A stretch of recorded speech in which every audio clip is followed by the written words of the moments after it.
Well, Ryder Cup was fun to watch. Ryder Cup was fun to watch. What we're going to do today, obviously there's one guy, there's a couple guys on the European team that stood out, but one for sure, Ludvig Aberg, which is now, some people called him Aberg, it's Aberg. I think what's his face? Luke Donald asked him and he said, it's actually Aberg. And he's like, okay, you're just too nice to tell everybody. Yeah, exactly. You're the new guy on the team, you're lucky to be here, you're just gonna shut up and try and get along with it. Exactly. So that dude's got speed though, so. For sure. The interesting thing was, what we're gonna do here is we're gonna talk about the driver that was played by the guy with the longest average on both teams. The US team and the European team. Exactly. And to your surprise, to our surprise, the guy with the longest average was not Rory. It's Ludvig. Yeah. And I think part of that is because he's played less events and there's been less, but he does hit it, he hits it as far as Rory and he averaged a yard further. So he bombs it. What we're going to do is we're going to build a version of, and then we're going to verse that versus the American side of things, which was Wyndham Clark. Yeah. So we're going to do a driver versus driver. Mark's going to swing him because he's fast and I'm a slow little. We'll see. And we're going to test them both. Exactly. So what is, so Ludvig plays TSR2 9 degree, which is what we have here. Yep. Ludvig plays the Ventus Black 6S. This is our version of it. So this is TZ5 60M5. So this is kind of your low profile from Acura. Yeah. Anytime somebody wants Ventus, that feel, that profile, this is the profile. This is our comparable. So all right, let's hit one hard. Give it a rip. See what we get. And Ludvig, that was hit okay. That was hit better than okay. Ludvig's off to a great start.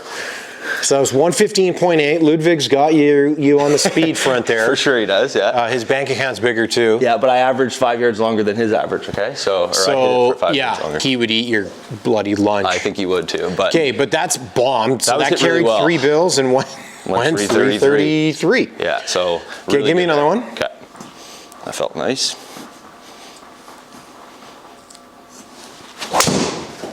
Did you heal it? Yeah, okay. It didn't sound totally solid. Nope. Ludvig doesn't hit it like that, only you do. But I'll take that. 115, a bottom groovy miss, turned over a little too much, 180, or 172 ball speed, 280 carry, 316. That's a miss. If I could hit it like that, I'd be very efficient, this driver, it seems like. Okay, give me one more here. One more here.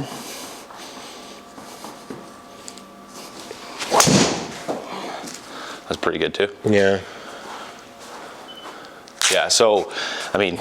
Okay, 3 bills, 330. Exactly. 3 bills in the air. If you're hitting at 3 bills in the air, you've got speed. Starting to pick up a little bit of speed, but I'll take that. I mean, out of those, let's take. You'll take that. Are you kidding me? Let's take, okay, so since I missed one there, let's take 2 out of 3. Yeah. Kind of take the average, so delete that one for me. Okay, those are the 2, those are Ludvig's best 2 of 3. Yeah, so there's our average, right? So, I mean, there's obviously, I missed one, but there's 2 out of 3, 116.5 club head speed. So, admittedly, I'm not swinging this driver as fast as I normally swing my driver, 117, 118, but it's close enough. And the efficiency is better, so we're getting the same ball speed. So, mid 170 ball speed, 174, spin is great. 2100, 2000 spin, launching at 11.5, I mean, 95 peak height. Total 300, or sorry, carry 300 going 331. That's pretty darn good. All right, so now we got Wyndham Clark. So we got Wyndham Clark, we got TSR3 9 degree, so in the Titleist family. Yep. But we've got a big boy shaft. We've got the 6.5 TX, and this is the hazardous Hulk green, as everybody can see, because you can tell by the look of it. So you know that driver head very well. That shaft is a change for you. For sure, definitely different. Very cool color. The paint scheme is super cool. And that was pounded. Yeah, it feels, this is launching exceptionally high. Okay, so that was good. So that was just a little bit open on that one, so I pushed it a little bit. Carried 310. That's what I mean, the launch is insane. So that, there's some sort of love affair between that shaft and that head. 115.7 speed. Similar there. Yeah, you just open, a little open with the face. See if I can square it. Let's see another one. That's a little more square. Okay. Okay, good. A little draw on that one. Okay, turn that one over. So that one's spun quite 117, so you're moving the club fast. It feels, it's funny because it feels heavier, but it does feel faster. And I don't know if that's... And the shaft's kicking? It just feels like it for me is I can go at it a little bit harder without like...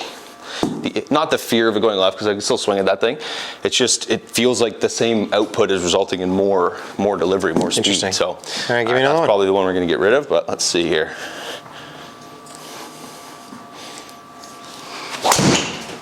That's so gone.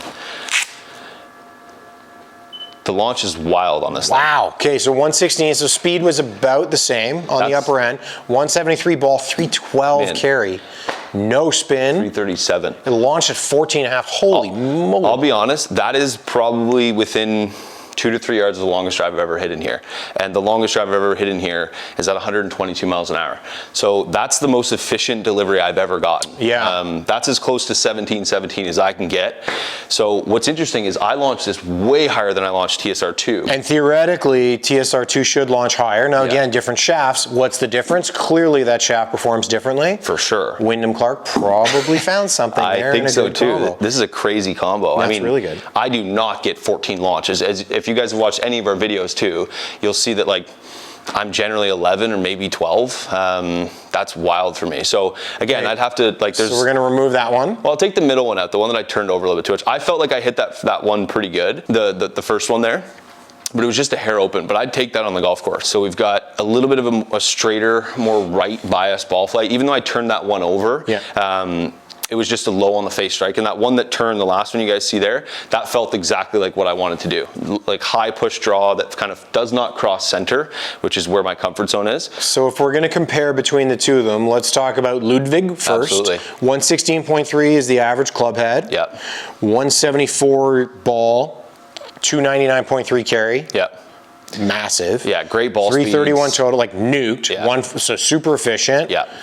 And then we go to 116, so it's actually 0.3 miles an hour slower. Yeah. It's weird because I thought it was faster. There was a couple I can swing faster, it seems like, with 172 ball versus, what was the other one? 174. So the ball speed's actually slightly down. But it's up 3 degrees. Right, the launch is higher, which would drop ball speed, which makes sense. 311 carry, 335 average total, that's new. It's crazy. So I mean, carry obviously is the biggest difference here. We don't really see a huge difference in total, but that's exceptionally efficient. And I mean, if you're looking for a driver that you can hit a long way, that's pretty darn stable. High knuckleballs. You want to hit Rory bombs? Absolutely, that's something. Man. I mean, that's definitely something that I'm gonna entertain. So this combo seems pretty good. So it looks like overall, if you're just talking total distance, the Wyndham's got it. Wins, If you're talking carry, Wyndham's got it. They've got it, If you're talking ball speed, we give it to Aberg. Right, but maybe, I don't know, maybe you want to try the Wyndham Clark driver if you've got some speed. So. Seriously. Anyway, fun little comparison. Absolutely. Yeah. Thanks, guys. All right.